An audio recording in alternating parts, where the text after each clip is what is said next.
అంటే మనం చెప్పినటువంటి ఫార్ములాస్లో మనకి ఇది థర్డ్ ఫార్ములా మీకు చెప్పడం జరిగింది. చూడండి, A cube plus B cube plus C cube minus 3abc equal to A plus B plus C by 2 into a minus B whole square plus B minus C whole square plus C minus A whole square అని formula చెప్పడం జరిగింది. దీంట్లో మనము ఈ values రాస్తే ఇది 405 అని ఇచ్చినాడు ప్రాబ్లంలో.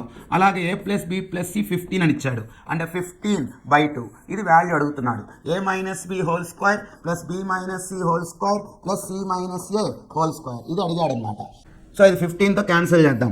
15 2s 30, ఇంకా 105 ఉంటుంది. 15 7 times 105 కదా, ఈ 2 ఇటు పక్క వస్తే 227 times ఎంత 54 అనేది మనకి ఆన్సర్ అవుతుంది.